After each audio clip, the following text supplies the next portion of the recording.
I just made 5 pounds of lean, high-protein meatballs to put in my freezer, and I wish I would have made 10. Prepping this one ingredient can allow you to meal prep lunches like these Tikka Masala meatballs or teriyaki beef meatballs in literal seconds, and I'm going to show you how. You can also use them for snack time and make a little meatball sub, or just eat them plain. Each one of these beef meatballs has about 46 calories and 6 grams of protein. Now let's get into it. Here's how you make them. Place a large bowl over a scale, and we're going to use 5 pounds or 2.27 kilos of 93.7 ground beef. Some stores also carry 96.4 beef that you could use if you want these to be leaner. Follow that up with 3/4 of a cup or 80 grams of oat flour, which will be used as a gluten-free alternative to the traditional breadcrumb to retain moisture. Feel free to use the breadcrumbs or whole oats, either is fine if you don't have oat flour.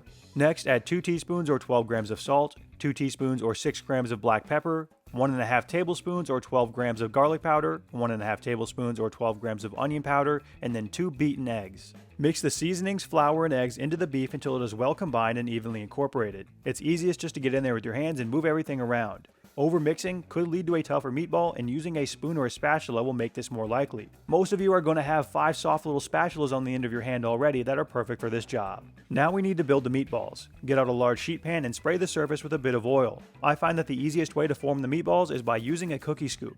The one I use is a 1 ounce or 30 gram scoop.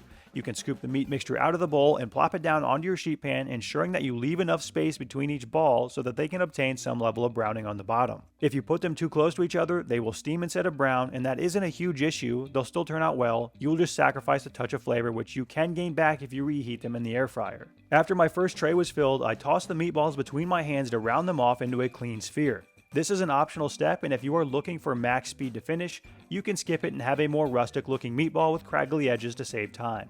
Once my first pan was ready to go, I tossed it into a 400 Fahrenheit or 204 Celsius oven for 17 to 20 minutes and then got to work on the remaining meat mixture. I yielded 84 meatballs from this recipe, and that is going to require quite a bit of sheet pan real estate. If you don't have this available, you'll obviously have to wait until the pans in the oven are complete so that you can reuse them. Whatever oven-safe vehicle you have at your disposal can be used. This giant-ass cake pan ended up being recruited for me because I didn't want to wait for the big sheet pan to come out of the oven. Finish scooping out the meat mixture until it has all been used up, round the balls in your hands, and set the trays aside until it is their turn to go in the oven. Around this time, my first tray of meatballs had finished, so I removed them from the oven and allowed them to sit on the counter to cool. I replaced that space in the oven with my 2 remaining trays, and then about 18 minutes later, those came out as well. I gave them a little shake to release them from the surface, and then I gave this second batch the time it needed to cool down. As I mentioned, I yielded 84 meatballs from this recipe, which makes each of them have about 46 calories and 6 grams of protein. If you made more or less, there will be a calculator on the recipe page of my website where you can put in how many you made, and it will spit out a nutritional estimation for your yield. When all of the meatballs had cooled, I consolidated them all onto one smaller sheet tray that I could fit into my freezer. Freezing the meatballs uncovered before vacuum sealing them ensures each ball can form ice crystals on its exterior and freeze individually, which will prevent them from getting squished and stuck together. Most of the time, I'll let whatever I'm freezing go overnight, and then I'll take care of it the next morning when I wake up. This gives the meatballs plenty of time to freeze solid before we pack them away in their long-term storage. Snack City's fight against freezer burn is spearheaded by these Zwilling Fresh and Safe bags, and guess what? It's the sponsor of today's video. I transfer the meatballs into these medium-sized Fresh and Safe bags, being sure not to overfill them so that we can get a good seal. Everything that I make for Snack City goes into one of these Fresh and Safe bags. The zip top lets you open and close the bags to grab out a snack-sized portion of whatever you make, and with the vacuum pump, you can re-vacuum all the air out in no time at all. The bags are reusable. Once I'm finished with them, I clean them out with hot soapy water and toss them in my cupboard until their next use. The vacuum seal can help keep your food fresh for up to 5 times longer by preventing freezer burn and keeping out air and moisture. Zwilling is running a Black Friday sale from now until the end of 2023 on their Fresh and Safe pump and bag set, where you get one vacuum pump, a small, medium, and large bag for $49.99. Now, if you do this, I would also recommend purchasing a box of the 10 medium bags because those are the ones you will use most often. There's also the 7-piece vacuum starter set for $99.99, and with the code MEALPREP at checkout, they'll send you 10 extra medium bags for free. Once they are sealed up, into Snack City they go. Now let's talk about how to use them. I mentioned at the beginning that you can meal prep these and have meals ready to go in seconds. I could have held my breath for the time that it took me to throw together these Tikka Masala meatballs and teriyaki beef meatball meal preps. The key is having the meatballs ready in your freezer and getting some help from some store-bought ingredients. Frozen rice is super expensive compared to making it yourself, but I completely understand that some weeks you just don't want to put in any effort. I grabbed some frozen vegetables, a jar of pre-made Tikka Masala sauce, as well as some teriyaki sauce, and I was off.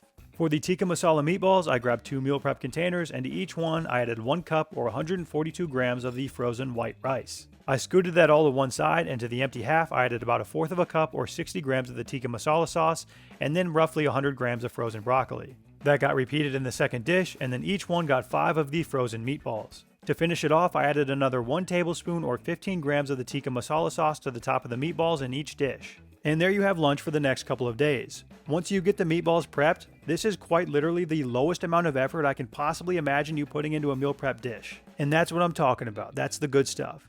Each one of these tikka masala meatball meals has about 540 calories and 38 grams of protein.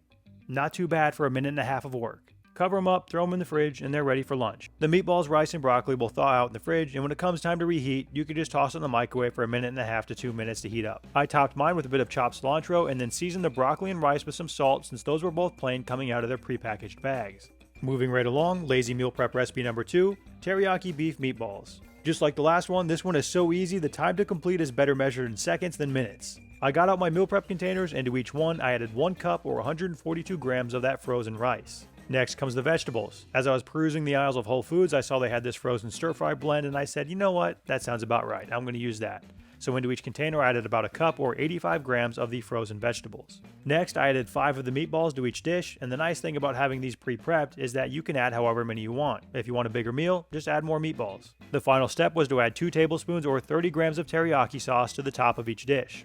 And that's all there is to it. Each one of these teriyaki beef meatball meal preps has about 491 calories and 37 grams of protein.